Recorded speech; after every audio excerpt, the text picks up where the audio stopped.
Welcome,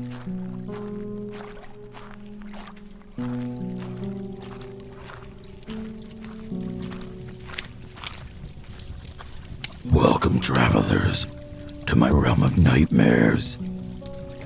Allow me to be your personal assistant.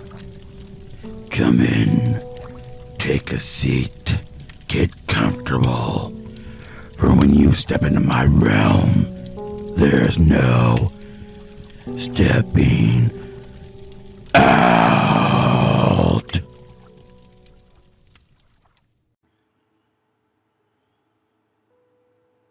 Have you heard of the Bell Witch? I hadn't until one of my friends at school told me a few years ago. As we passed through the woods near my town, there was a good spot there next to a stream where we used to hang out with a group of friends. In either direction, there was an old church, which was mostly just a foundation with parts of walls still standing, and a huge bell tower that still stood intact. We were always told to never go near it by our parents. Our parents were told by their parents, and you get the idea. Now, I know this is Scotland, and the Bell Witch was in Tennessee, but the stories and legends of this bell tower have similarities to the Bell Witch Cave. The Bell Witch in Tennessee, of course, never did have anything to do with physical bells. I believe their surname was in fact Bell, which is where the name comes from. I think the folklore around witches in these parts, and the supposed haunted bell tower here, I feel like some parts of the legend got mixed up somewhere. Maybe somebody wanted a Bell Witch for Scotland. I remember my friend Brian telling me about the Bell Witch Cave, and said that it was the same entity who haunts the old bell tower. How or why was never included in the story, and I never did believe it anyway, although the tower had piqued my curiosity. We had never went against our parents' wishes before.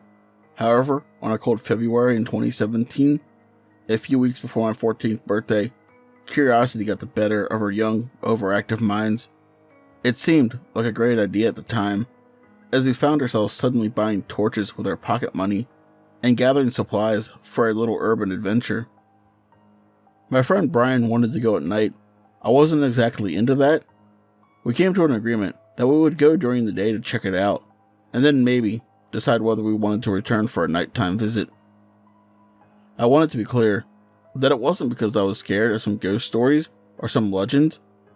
It was because there could have literally been any weirdo in these woods prowling around for whatever reason. We were just young teenagers. I don't think we could have fought off any psychotic maniacs that like to hang around the woods alone at night. My name's Danny. Brian was, and is still my best friend. He had just turned 15. Our other friend Liam was older. He was 16. He grew up next door to Brian. He's always been kind of our leader, like the one we would look up to. He was tall, a cool kid, popular in school, and had a girlfriend. I really found myself always wanting to be like Liam, but in reality, I was nowhere near. I was short and kinda overweight. Brian was too, in fact. We were a bit of an odd mismatch of friends, but we always stuck together.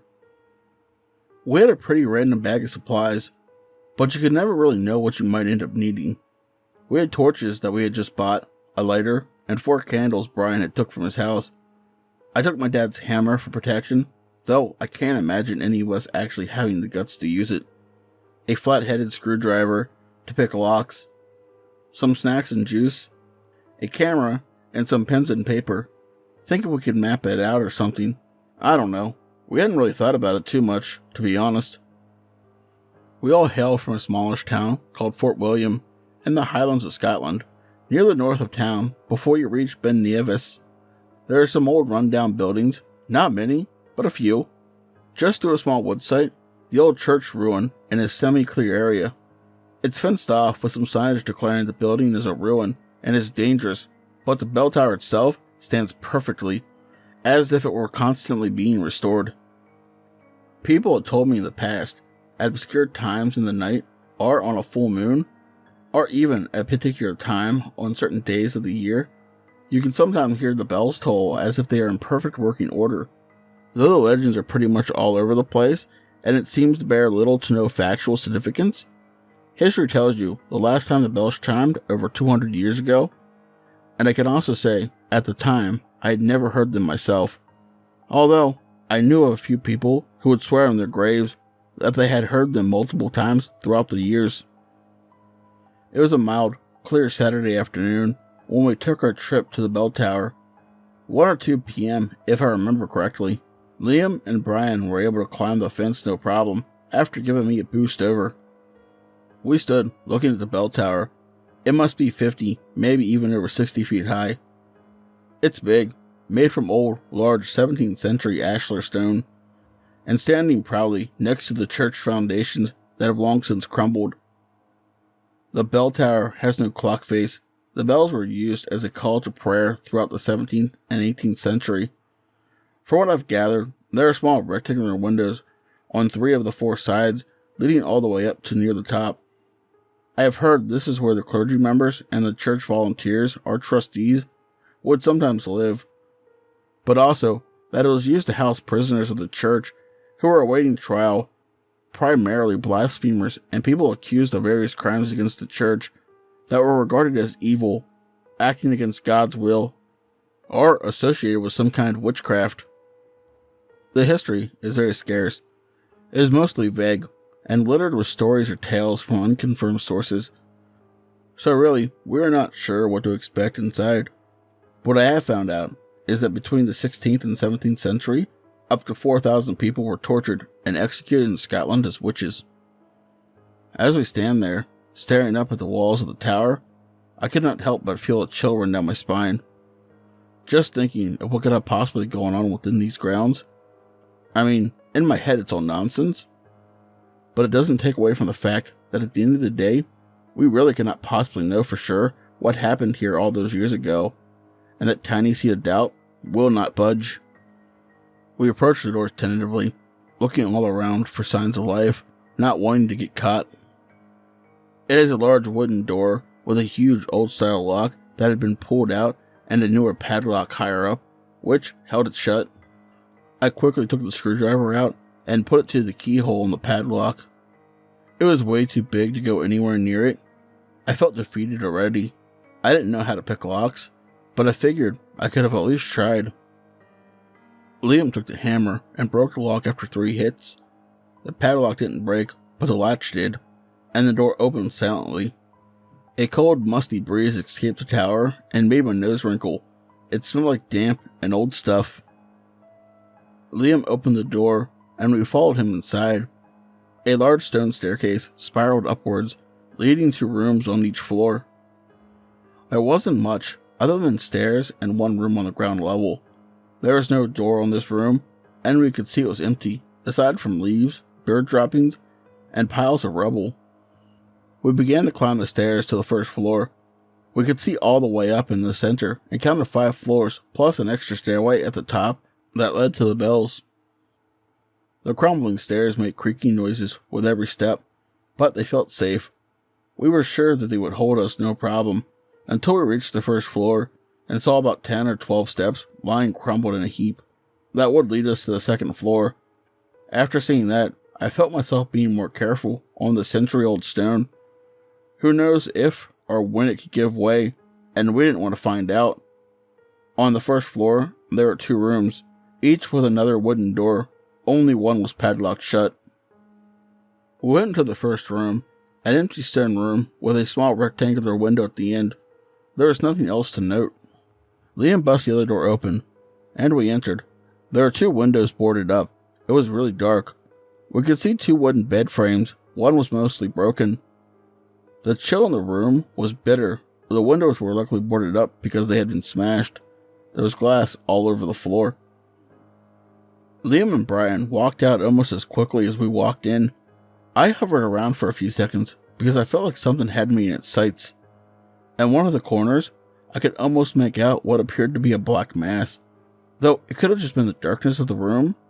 Even still, looking in that direction made my hair stand up, and I could feel adrenaline begin to flow through my body.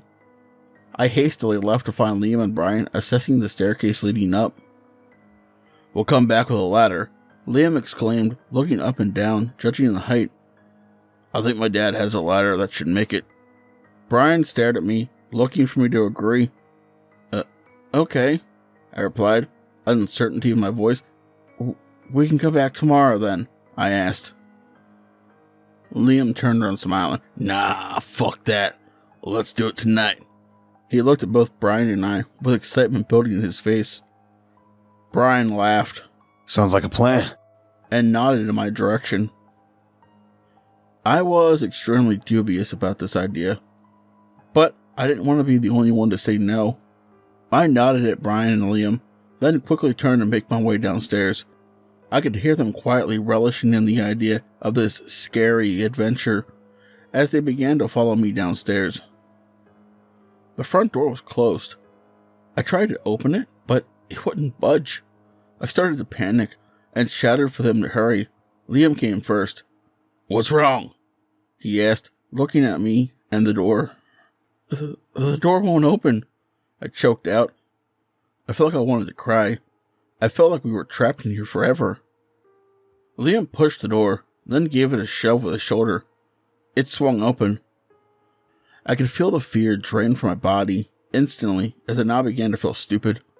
I looked sheepishly at both of them. It's just an old door. Calm yourself down, Danny. Brian said, stifling a laugh as he followed Liam outside. I felt like such a loser, panicking like that.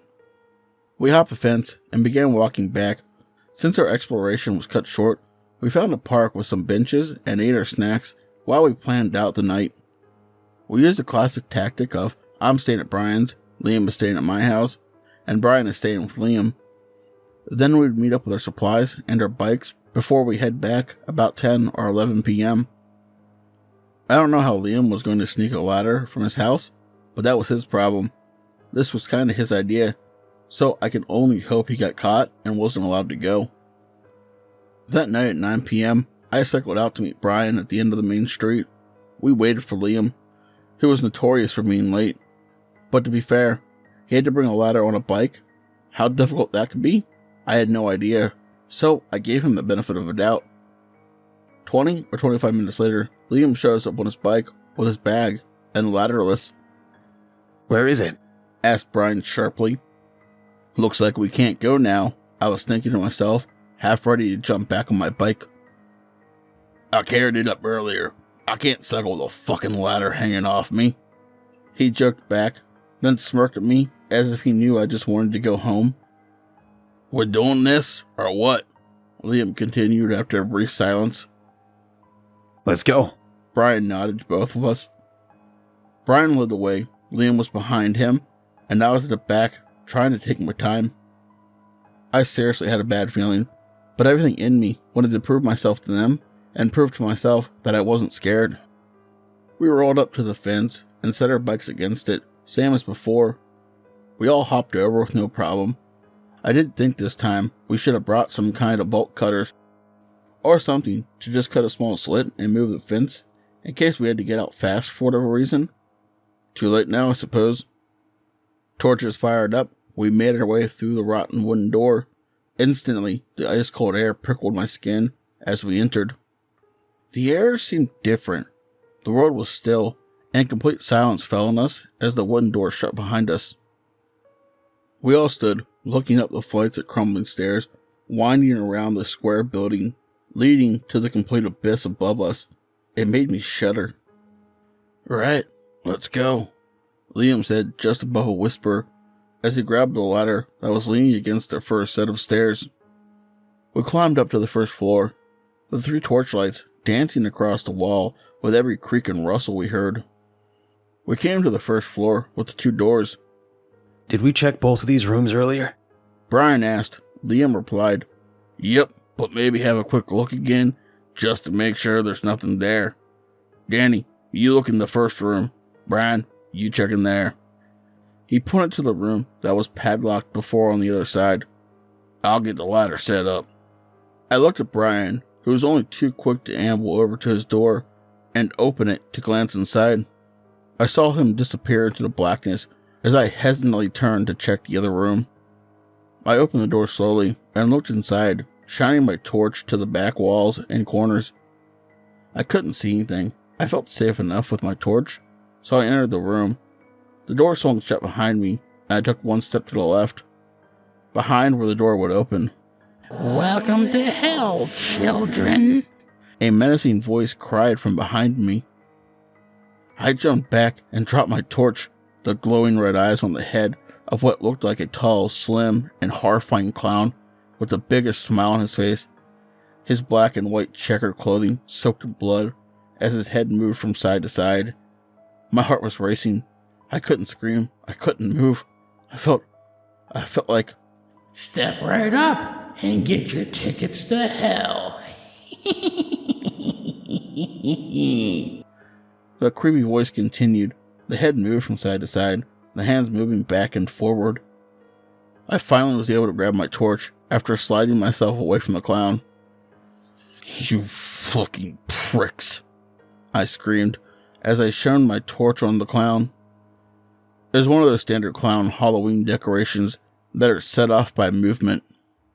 Brian and Liam burst into the room, laughing their heads off. I was shaking with so much fear, but yet so much anger. Fuck you two, I'm fucking going home, I said, pulling myself to my feet.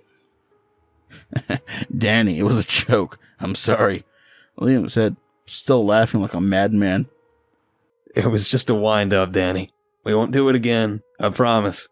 Brian added, more sincerely, but still holding back his laughter. I looked at both of them and just walked out, shaking my head. Let's get this ladder set up and get this over and done with then, I muttered as I approached the fallen stairs. Liam set the ladder to the lowest hanging part. It wouldn't be easy, but it was definitely doable. Standing on the top step of the ladder, the stairs came to about chest height, with some old splintered wood supports poking out of the front and sides. They looked old as hell, like they would just melt in your hands, but you could grasp these and push yourself high enough to swing a leg up, providing they don't snap. Liam went first. He tested the wood under some stress and began his ascent after agreeing with himself that it was definitely safe enough. He got up and immediately started climbing the stairs to the second floor. I went second and waited on Brian. We walked up together. Brian could tell I wasn't happy, so he tried to reassure me that there would be no more messing around. I just wanted to go home. I didn't care anymore. We got to the second floor landing. Liam was nowhere to be seen. I shot an accusing glance at Brian. He just shrugged his shoulders. He was just as confused as me. There are 3 doors on this floor, 1 open and 2 closed. Suppose we just walk into these rooms and wait for Liam to jump out on us. Or something, I said sarcastically, rolling my eyes. How fucking original. Liam, just come out. We're not here to play games. Brian shouted towards the open door. We were shining our torches inside, but couldn't see anything. The door slowly began closing. I looked at Brian. Liam, just come out, man, I shouted next. A noise from behind startled us both. The torches were immediately trained on the door behind us, as we turned so fast to see Liam standing in the now open doorway. I'm here, idiots. Hurry up. Liam's voice called from the open room we were now glaring into with a look of confusion. Come and look at this, Liam said as he disappeared into the room. Brian started walking, and I grabbed his shoulder. Hold on, Brian. What the fuck? Why was the other door closing? There must be someone in there, I said sternly, my voice trembling. It was probably just the wind. Nobody can get up the stairs, remember? Brian shrugged my hand from his shoulder as he turned to follow Liam into the other room. All sorts of horrors were racing through my overactive mind, but in the end, I followed behind Brian. He was probably right. As soon as I set foot in the room, Hey, Danny. A cold whisper echoed from behind me. I almost snapped my neck as I turned to shot my torch over to the door on the other side of the landing. The torchlight guided along the wall as I turned. Just as I met the other door, click. The door quietly clicked shut.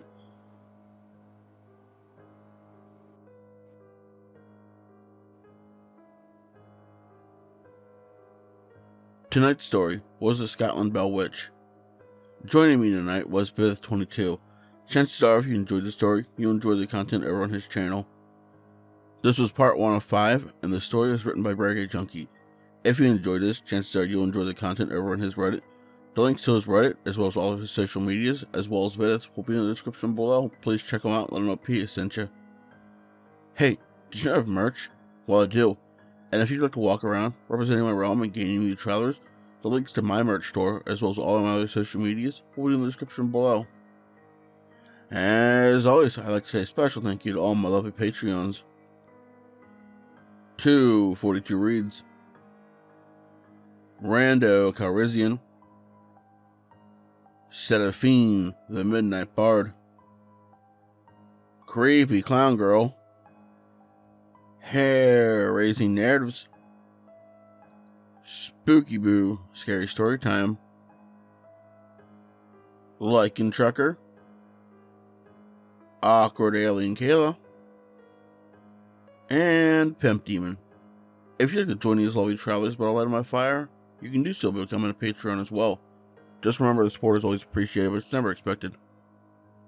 Please, don't forget to like, comment, subscribe, and ding that bell for all future content if you're new, as it will really help push this video out into the algorithm and helps the channel grow. But as always, travelers, once you step into my realm, there's no stepping